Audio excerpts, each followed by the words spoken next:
In today's video, we're going to be taking care of repotting some Phalaenopsis orchids. I've got 3 of them here that have all come from Trader Joe's, so just basically grocery store orchids, and they've been in the pot since I acquired them. And this one here even had bloomed for me a second time. This is the first Phalaenopsis orchid I'd ever got to bloom. So we're going to go ahead and repot these up.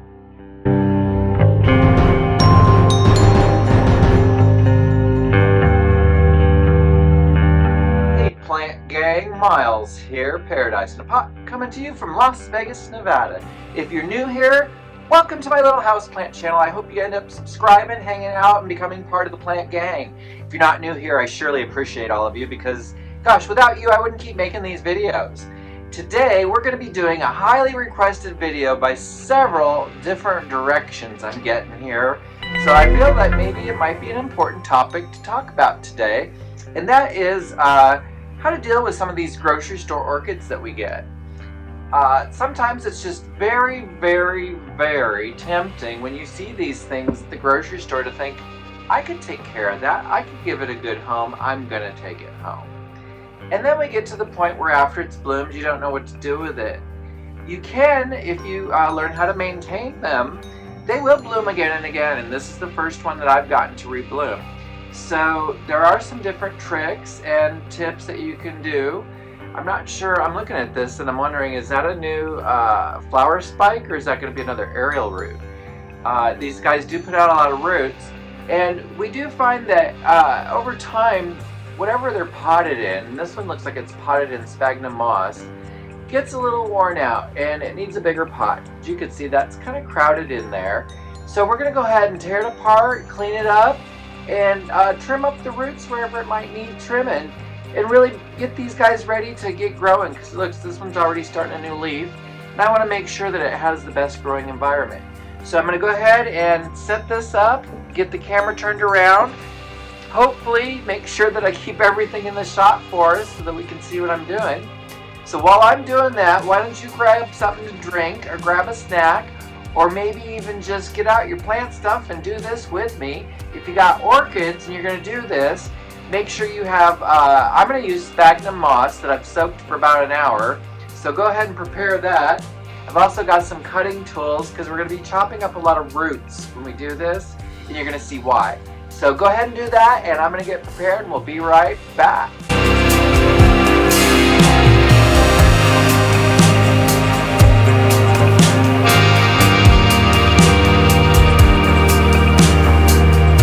First orchid I'm going to take care of is this little, well, unknown Phalaenopsis. Like I said, I only know that I got them through Trader Joe's at the grocery store.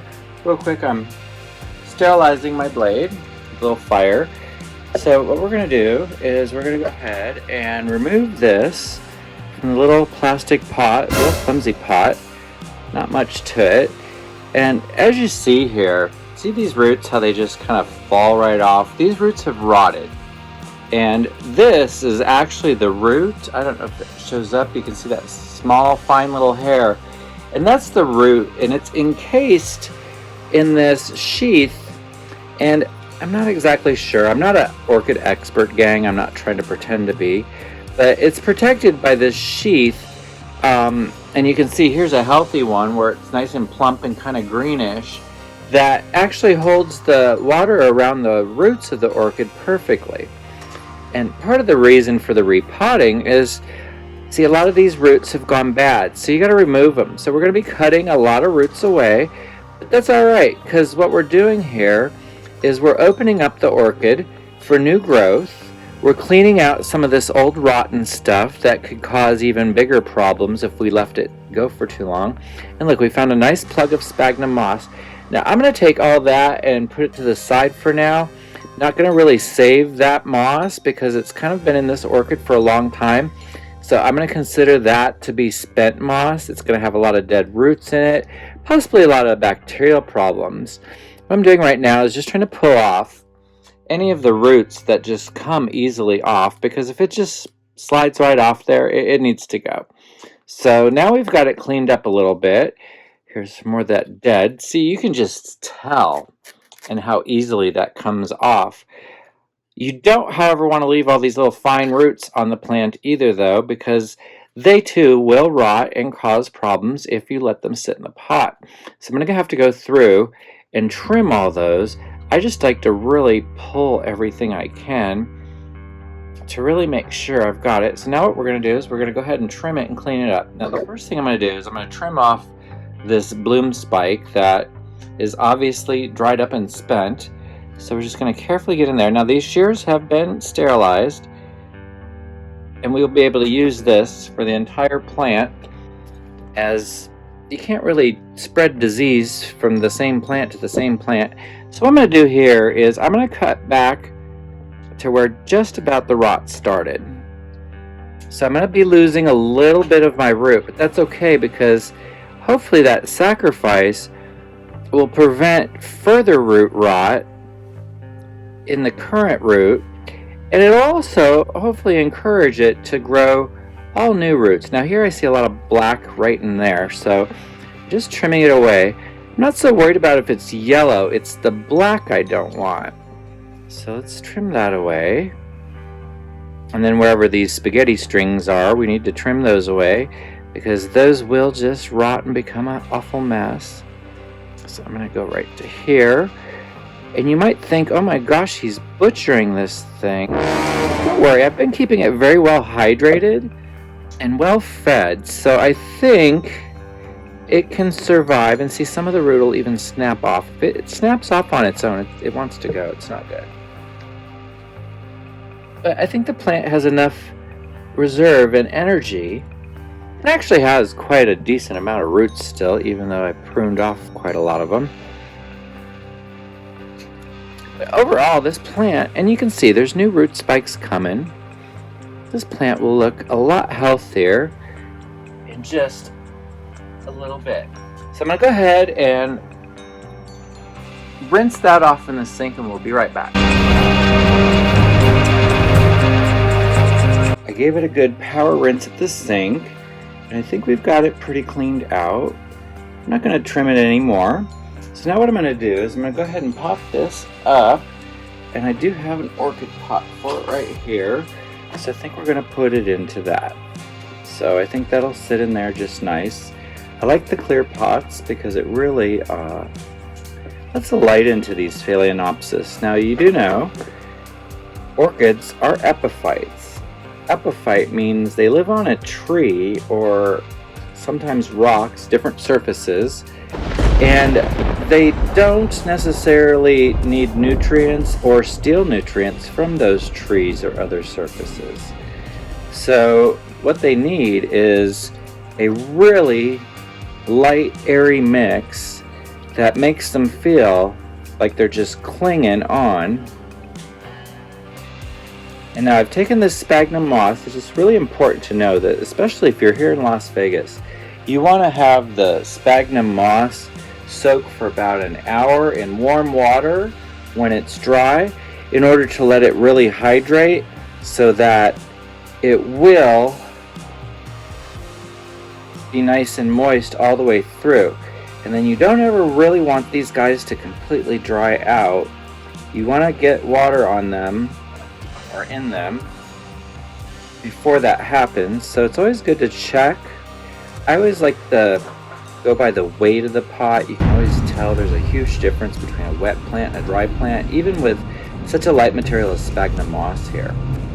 Just like any other plant, just get it in there really well.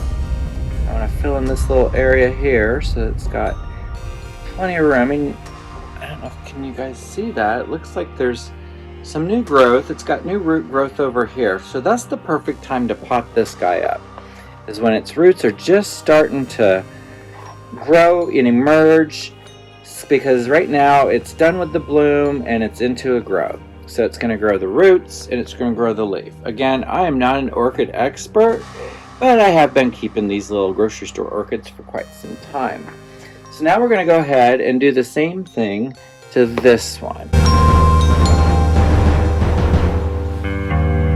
Orchid bark. There we go. So here we go. Look at this. This is our typical orchid and orchid bark. And you can see how black that orchid bark is, and way inside there, I don't know, could you guys see that? There's a plug where this was originally grown. Look at that. So, not always are they death plugs, but I don't think it's a good idea. It's so weird how hollow this is. Oh, this thing really needed to expand. So anyhow, you just want to get the charcoal off the best you can. It kind of smells a little funny too. You can expect that because this material, and this is why you need to repot your orchids, it will rot over time and break down and become compost, but in a slow, stinky way. And you don't really want that. So you want to just try to get off as much of this as you can. And like I said, I just watered these guys yesterday, so the roots are pretty pliable. You do want to soak your orchids when you water them. I always give them a good 30-minute soak into a deep dish of water. I try to feed them whenever I notice them growing. If I don't notice them growing or doing anything, I do hold back on the food a little bit, unless it goes too long and I think, well, maybe I should feed it to get it going. But usually the plant will start to tell me when it's ready for food, and I don't want to necessarily burn roots or waste food on plants that aren't really looking to grow right now. So take the cue from your orchids, let them tell you what they're doing, because they will talk to you in a way that if you pay attention, you'll start to learn and understand what's going on. So, but yeah, don't treat them like houseplants. Alright, so that looks like we got all that bark off. So that was quite a bit of mess. Now what I'll probably do is take that and put it out in the garden, because again, I don't want to reuse that. Those, I'm not sure what to do with those. So let me clean my shears and we'll give that a trim and go wash it. The shears sterilized so that if there's any disease on orchid 1, we're not going to spread it to orchid 2 here. I don't know what the names are on these. I know this one is going to give me that white, really white common butterfly flower that everybody always gets. It had a really huge cascade of flowers. I really enjoyed it. I can see why it had such great flowers. The roots on this are so amazing. I don't see any problem with this blooming for me next year. And I did discover, well, I didn't discover it, I've been told, but in my own environment I discovered finally how to make these guys rebloom for you. And the trick for me, I'm going to get rid of all these in here. This all looks like old root. And it stinks. Oof. Smelly, smelly. What I found works for me is I have a kitchen window. And I don't have central heating or air conditioning in my unit.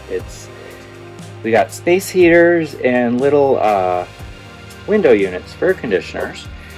And I'm alright with that. I don't like the vents that Centralized has. It always seems to get moldy, dusty, and makes me always sick. So I don't do well in houses like that. Anyhow, in my kitchen, I don't really keep a heater because I don't have a lot of plants out there, and the ones I do have out there, they can tolerate a little bit of chill.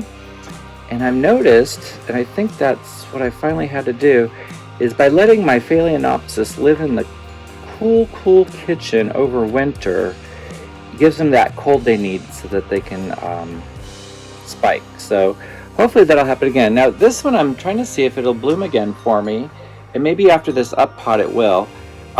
This is still very vile. So, and the roots, oh my gosh, the roots on this thing are amazing. I'm almost wondering if I shouldn't just call it a day on those too, because they're old and in the middle. Look at that root structure. So I'm gonna go ahead and rinse this, and we'll be right back. So I rinsed it down, washed it down, polished the leaves up. Also, you guys want to be really careful on these Phalaenopsis. You don't want to let water sit down in there. You actually want to take a paper towel down in there and grab that water if there's anything down in there. Make sure, because it will, that is the most susceptible place for this thing to rot. Oops, sorry about that. So what we're going to do is we're going to go ahead and lay it down. It's got a little pot here for it. I'm going to go ahead and lay in a little moss. Boy, I'm kind of afraid of the next one, considering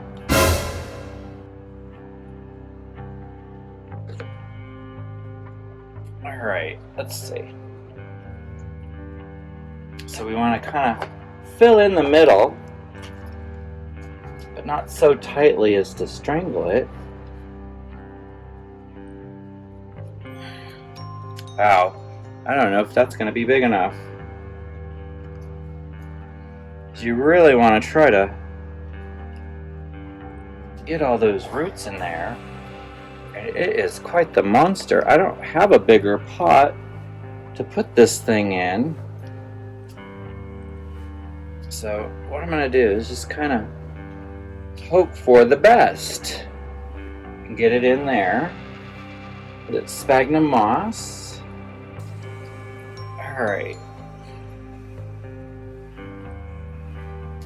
Alright, well that's that one.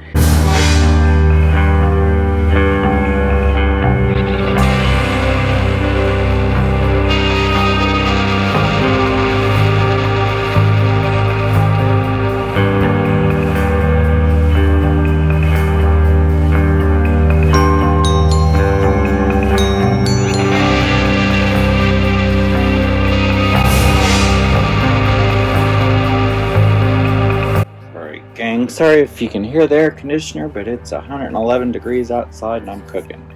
So I had to turn it on. So you can see right down in there. That's what I'm talking about. You want to get down in there with a paper towel really well, because you don't want to leave any water sit down in there. I have seen Phalaenopsis decline in less than 24 hours. Anywhere else on the plant in Las Vegas, I find they dry out pretty well, pretty quickly, so it's not really a problem. As you can see, I cleaned up the roots and there was a lot less roots to this one, even though it's pretty substantial size. So I don't have to put it, I'm going to put it in the pot the other one was in. So we're just going to go ahead and put that one in there. Go ahead and squeeze out a little bit of moss.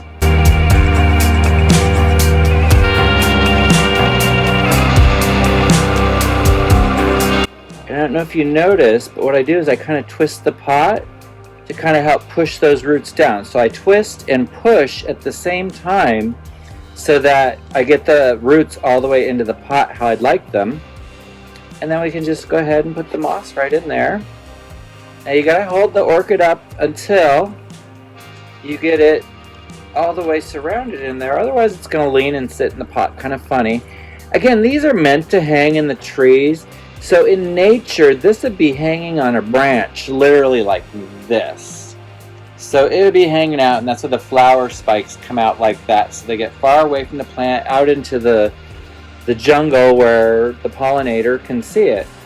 Wow, look at that. I got just the right amount of sphagnum moss to do all three of those. Alright gang, there is my little orchid tutorial for how to up-pot some orchids. I think they all look pretty darn good. What do you guys think? And that's all I have for today, guys. Alright, take care and happy Monday.